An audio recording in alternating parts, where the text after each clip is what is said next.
Big boss Malayalam season 7 ഒരു അടിപൊളി promo video വന്നിട്ടുണ്ട് നാളത്തെ. അപ്പോൾ പ്രൊമോ വീഡിയോയിൽ എന്ന് പറഞ്ഞാൽ വലിയൊരു യുദ്ധം തന്നെയാണ് കാണിക്കുന്നത്. അതായത് നമ്മുടെ വൈൽഡ് കാർഡിന് പണിപ്പുരയിൽ കയറാനുള്ള ഒരു ടാസ്ക് കിട്ടിയിട്ടുണ്ട്. അപ്പോൾ അത് പണിപ്പുരയിൽ കയറി ചുമ്മാ അങ്ങ് ഇറങ്ങുക എന്നുള്ളതല്ല, പണിപ്പുരയിൽ കയറിയിട്ട് അവരവർക്കുള്ള സാധനം മാത്രം കളക്ട് ചെയ്ത് പുറത്തേക്ക് വരിക എന്നുള്ളതാണ്.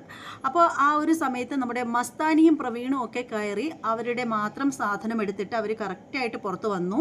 അതേസമയം ലക്ഷ്മിയും നമ്മുടെ നിഷിനും അവർ തമ്മിൽ അതിനുശേഷം ഭയങ്കരമായിട്ടുള്ളൊരു വഴക്കൊക്കെ ഉണ്ടാവുകയാണ്. അപ്പോൾ എന്താണ് കാരണം എന്നൊന്നും നമുക്ക് മനസ്സിലാവുന്നില്ല. അതുമായിട്ട് ബന്ധപ്പെട്ട എന്തോ ഒരു കാര്യമാണ്. അപ്പോൾ പ്രവീൺ പറയുന്നുണ്ട്, നിങ്ങൾ കാരണം ഇപ്പോൾ നമുക്ക് കിട്ടിയതും കൂടി ഇല്ലാതാവുമല്ലോ, നമ്മൾ കഷ്ടപ്പെട്ടതുകൂടി വെറുതെ ആവുമല്ലോ എന്നൊക്കെ പ്രവീണ് നിഷിനോടൊക്കെ പറയുന്നുണ്ട്. പിന്നീട് അവിടെ ഭയങ്കരമായിട്ടുള്ളൊരു വഴക്കാണ് കാണിക്കുന്നത്. വഴക്കെന്ന് പറഞ്ഞാൽ വീട്ടുകാരും വൈൽഡ് കാർഡുമായിട്ടുള്ള വഴക്ക്, ഭയങ്കര വഴക്കാണ് കാണിക്കുന്നത്. നമ്മുടെ അക്ബറും അതുപോലെ അപ്പാനി എല്ലാവരും കൂടി ചേർന്നൊരു മുട്ടം വഴക്കാണ്. അപ്പോൾ എന്താണ് അതിൻ്റെ കാര്യകാരണങ്ങൾ എന്നൊക്കെയുള്ള കാര്യം നമ്മൾ വ്യക്തമായിട്ട് മനസ്സിലാക്കണം എന്നുണ്ടെങ്കിൽ നാളെ ലൈവിൽ ഈ ഒരു സംഭവം കാണുന്നത് വരെ നമ്മൾ കാത്തിരുന്നേ മതിയാവൂ.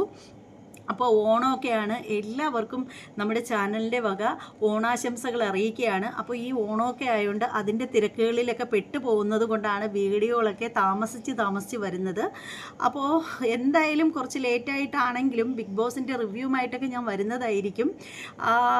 അപ്പോൾ നമ്മുടെ വൈൽഡ് കാർഡുകളെ കുറിച്ചിട്ടുള്ള നിങ്ങളുടെ അഭിപ്രായം എന്താണെന്ന് വെച്ചാൽ കമൻറ്റ് ബോക്സിൽ രേഖപ്പെടുത്തണേ. അപ്പോൾ അത് മാത്രമല്ല, വീട്ടുകാർ ആണോ ഇപ്പോൾ നന്നായിട്ട് കളിക്കുന്നത്, അതേ വൈൽഡ് കാർഡാണോ എന്നൊക്കെയുള്ള നിങ്ങളുടെ വിലയേറിയ അഭിപ്രായങ്ങൾ കമൻറ്റ് ബോക്സിൽ രേഖപ്പെടുത്തുക. അപ്പോൾ ഇനി നമുക്ക് നാളെ ലൈവിലെ വിശേഷങ്ങളുമായിട്ട് കാണാം. അതുവരെ എല്ലാവർക്കും ബായ്.